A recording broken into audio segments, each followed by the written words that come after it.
জাতীয় থেকে আন্তর্জাতিক, প্রান্তিক জনপদ থেকে নগর চারপাশ, ঠিক কি ঘটছে এই মুহূর্তে, এসব নিয়ে আমাদের আয়োজন এখন চারদিক। আপনাদের সঙ্গে আছি আমি সাজিদ আরাফাত। 5 আগস্টের অভ্যুত্থানের পর ভারতীয় বিভিন্ন গণমাধ্যম সয়লাব বাংলাদেশ বিরোধী গুজব ও মিথ্যা তথ্যে। এ ধরনের আচরণকে দুদেশের স্বাভাবিক সম্পর্কের জন্য সহায়ক নয় বলে মনে করছেন পররাষ্ট্র উপদেষ্টা তৌহিদ হোসেন। সকালে নর্থ সাউথ বিশ্ববিদ্যালয়ের বাংলাদেশ ভারত সম্পর্ক নিয়ে গোলটেবিল বৈঠকে তিনি বলেন, সমতার ভিত্তিতে সবার সাথে সুসম্পর্ক চায় বাংলাদেশ। বিগত আওয়ামী লীগ সরকার ভারতের সমস্যা ও উদ্বেগ দূর করার চেষ্টা করছে, তবে বাংলাদেশের সমস্যা সমাধানে তেমন নজর দেয়নি। ভারতের গণমাধ্যম বাংলাদেশ বিষয়ে যে অবস্থান নিয়েছে তা দুই দেশের সম্পর্কে নেতিবাচক প্রভাব ফেলছে। প্রতিবন্ধকতা দূর করে অন্তর্বর্তী সরকার দুই দেশের সম্পর্ক এগিয়ে নিতে কাজ করছে বলেও জানান তিনি। ভারতীয় মিডিয়া তারা হঠাৎ করেই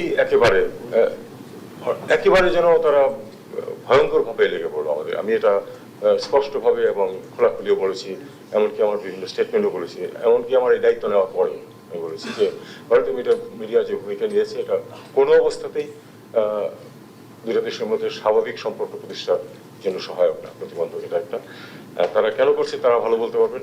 এখানে আমার মনে হয় আমাদের মিডিয়ার একটা ভূমিকা নেওয়া প্রয়োজন আছে। রাষ্ট্র মেরামত ছাড়া বিদায় নিলে এই প্রজন্ম অন্তর্বর্তী সরকারকে কাঠগড়ায় দাঁড় করাবে বলে মন্তব্য করেছেন প্রধান উপদেষ্টার প্রেস সচিব শফিকুল আলম। শনিবার রাজধানীর মহাখালীতে ব্র্যাক সেন্টারে এনডিএম আয়োজিত রাষ্ট্র সংস্কার প্রস্তাবনা বিষয়ক সেমিনারে তিনি এই মন্তব্য করেন। কমিশনের কথা হয়েছে, আমরা আশা করছি ইজি পার্টটা সেটা শেষ হবে 31শে ডিসেম্বর। 31শে ডিসেম্বরের পরে আমরা সবাই মিলে ওইটা নিয়ে আমরা ডিবেট করব। আমরা যদি রাষ্ট্র মেরামতের কোনো আয়োজন না করে, কিছু না করে আমরা চলে যাই, আমাদেরকে জেনারেশন বলবে যে তোমরা আমাদেরকে কাঠগড়ায় দাঁড় করাবে, বলবে যে না আমরা কিছুই করিনি। যে মঈন আর ফখরুদ্দিনের প্রতি যে মানুষের যে রাগ, মূলত দে couldn't deliver a single reform, বরঞ্চ খুব দ্রুত একটা কচকচ করে একটা সলিউশন করে তারা ভেঙে গেছে। আমরা এখানে থাকতে চাই, আমি এখানে পারলে জেলে পচে মরতে চাই, তাও আমরা চাই যে এখানে একটা ভালো রিফর্ম হোক। জাতীয় ঐক্যমত্য ধরে রাখতে গণতন্ত্র মানা সব রাজনৈতিক দল, ব্যক্তি ও নাগরিক সমাজের মধ্যে সংলাপ জরুরি বলে মন্তব্য করেছেন গণফোরামের ইমিরেটাস সভাপতি ডক্টর কামাল হোসেন। দুপুরে রাজধানীর ইঞ্জিনিয়ার্স ইনস্টিটিউট মিলনায়তনে গণফোরামের 7ম জাতীয় সম্মেলনে সভাপতির বক্তব্যে তিনি একথা বলেন। তিনি বলেন, বিগত 16 বছর রাষ্ট্রীয় প্রতিষ্ঠানগুলো দলীয়করণের ফলে প্রায় অকার্যকর হয়ে পড়েছিল। এসব প্রতিষ্ঠান সংস্কার ও নির্বাচনের সুষ্ঠু পরিবেশ তৈরি করতে ডক্টর মোহাম্মদ ইউনূস সরকারকে সহযোগিতা করা সব রাজনৈতিক দল ও দেশের জনগণ নৈতিক দায়িত্ব। এক্ষেত্রে যে জাতীয় ঐক্যমত্য সৃষ্টি হয়েছে তা ধরে রাখার আহ্বান জানান তিনি।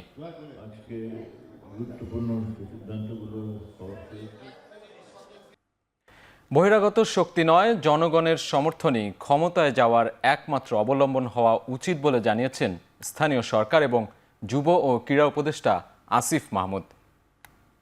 আপনারা জানেন স্বৈরাচারী শেখ হাসিনা বলেছিল কুমিল্লা নামে কোনো বিভাগ হবে না,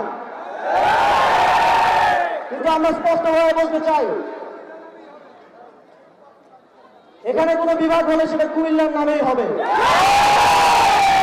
এবং আমি সরকারের সর্বোচ্চ নীতি নির্ধারকদের সাথে কুমিল্লাকে একটি প্রশাসনিক বিভাগে রূপান্তরের জন্য আলোচনা করব এবং অতি দ্রুত সময়ের মধ্যে তা বাস্তবায়নের জন্য প্রচেষ্টা করব। ময়মনসিংহ বিভাগের 55 জন শহীদ পরিবারকে অর্থ সহায়তা দিয়েছে জুলাই শহীদ স্মৃতি ফাউন্ডেশন। দুপুরে নগরীর টাউন হল মিলনায়তনে অনুদানের চেক হস্তান্তর করেন ফাউন্ডেশনের সাধারণ সম্পাদক সার্জিস আলম। এ সময় প্রত্যেক শহীদ পরিবারকে 5 লাখ টাকার করে চেক হস্তান্তর করা হয়। বিভাগে 93 জন শহীদের তালিকা পেয়েছে জুলাই শহীদ স্মৃতি ফাউন্ডেশন।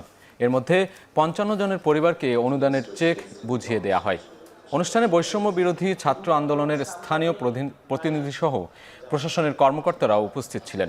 চেক হস্তান্তরের পর সার্জিস আলম বলেন, ছাত্রদের ব্যর্থ করতে শেখ হাসিনার দোসররা এখনও চেষ্টা করে যাচ্ছে। যে শহীদ মোহাম্মদ গনি মিয়ার পরিবার শহীদ জামায়াতে ইসলামের আমির ডাক্তার শফিকুর রহমান বলেছেন, আওয়ামী লীগ সরকারের সময় নির্যাতনে সাতক্ষীরার মানুষ সবচেয়ে বেশি শহীদ হয়েছেন। বিকেলে সাতক্ষীরায় কর্মী সভায় কথা বলেন তিনি।